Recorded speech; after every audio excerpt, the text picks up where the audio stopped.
Hello everyone. तो आज मैं आप लोगों के लिए लेकर आई हूँ क्लास 6 सीबीएसई का पाठ जेब खर्च के पैसे। तो दोस्तों, आगे बढ़ने से पहले अगर आपने अभी तक मेरे चैनल को सब्सक्राइब नहीं किया हो तो प्लीज़ जाकर सब्सक्राइब कर देना। तो चलिए बढ़ते हैं पाठ की ओर।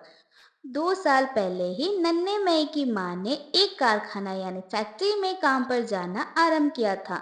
मई की माँ उसे बहुत प्यार करती थी। प्रतिदिन सवेरे माँ जब काम पर जाने के लिए निकलती थी तो उसे जेब खर्च के लिए 5 पैसे देती थी। पहली बार जब उसने माँ से पैसे लिए तो वह मन ही मन सोचने लगा, मैं इन पैसों से मिठाई और गुब्बारे खरीदूंगा। फिर सोचा, अरे इन्हें बेकार खर्च नहीं करूंगा। माँ कितनी कठिनाई और मेहनत से पैसे कमाती है, अगर मैं इन्हें बचा कर रख लूं तो बाद में काम आएगा। पर इन्हें किस स्थान पर छिपाना ठीक होगा। नन्हे में पैसे छिपाने की जगह के बारे में सोच ही रहा था कि अचानक पैसे उसके हाथ से गिरकर फर्श के एक छेद में जा गिरा। उसने सोचा, यहाँ तो गड़बड़ हो गई। फिर उसने अपनी नन्ही उंगली छेद में डालकर पैसे निकालने का बहुत प्रयास किया, यानी बहुत कोशिश की। पर पैसे नहीं निकले क्योंकि छेद बहुत छोटा सा था। उसके नीचे से पैसे बाहर नहीं निकल सकते थे। फिर मही ने आश्चर्य से अपनी बाहें फैलाकर कहा, अरे ये तो पैसे जमा करने के लिए वास्तव में यानी सच में बहुत ही अच्छी जगह है। कोई देख भी नहीं सकता और ले जा भी नहीं सकता। या तो सचमुच में एक ही सुरक्षित स्थान है, यानी सेफ प्लेस है। बस फिर क्या था, उस दिन से नन्ना मई रोज माँ से जेब खर्च के पैसे लेकर फर्श के नीचे डाल देता था।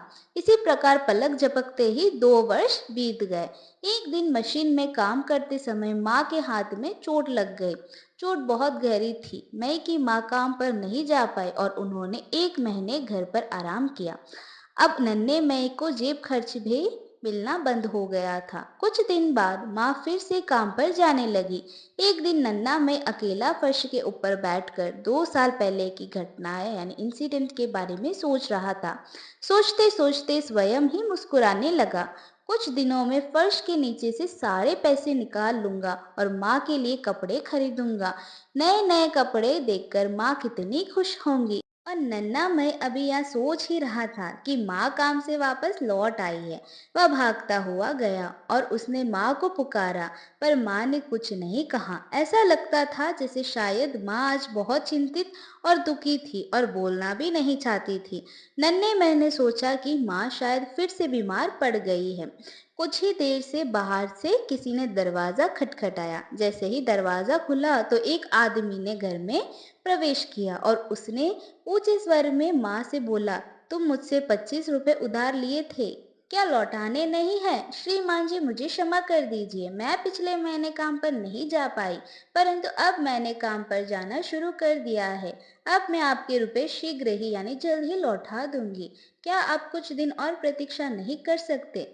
नन्हे मई की माँ ने कहा। उस आदमी ने जैसे ही यह सुना तो गुस्से से मेज पर हाथ मारने लगा और बोला, पिछले महीने भी तुमने यही कहा था, मैंने पहले ही इतने दिन इंतजार कर लिए हैं, पर तुमने अभी तक पैसे नहीं लौटाए।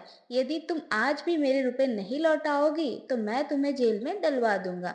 नन्ना मैं उस आदमी को देखकर डर गया था। वह आदमी साहूकार था। जब उसे यह मालूम हुआ कि एक बार जब माँ का हाथ मशीन में आ गया था तब इसने ही माँ को रुपए उधार दिए थे। तभी नन्ना मैं धीरे से माँ के पीछे आकर खड़ा हो गया और बोला, माँ मेरे पास पैसे है। माँ आश्चर्य से नन्हे मई की ओर देखकर बोली, तेरे पास पैसे कहाँ से आए? नन्हे मई ने कुछ उत्तर नहीं दिया और उसने जल्दी से जाकर एक छेनी ढूंढी और छेनी से फर्श से 2-3 बार ठोका। फिर लकड़ी के फर्श को उस स्थान से खोला जो छोटा सा छेद था।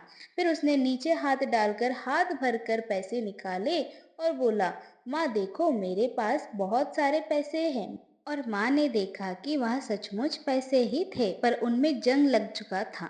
माँ ने जल्दी से नन्हे मई की सहायता से सारे पैसे मेज पर फैला दिए और जल्दी जल्दी गिनने लगी। माँ ने इन पैसों से साहूकार का कर्ज चुका दिया। तब नन्हे मई ने माँ से कहा, माँ ये सारे तुम्हारे दिए हुए जेब खर्च के पैसे हैं। इन्हें मैं 2 साल से जमा कर रहा था, तभी तो आज इतने ज्यादा हो गए हैं। माँ ने नन्हे मई को गले से लगा लिया और बोली, मेरे अच्छे बच्चे, आज तुमने मुश्किल में मेरी सहायता की है। और ऐसे कहते हुए उनकी आंखों से आंसू बहने लगे। तो दोस्तों यहाँ थी कहानी।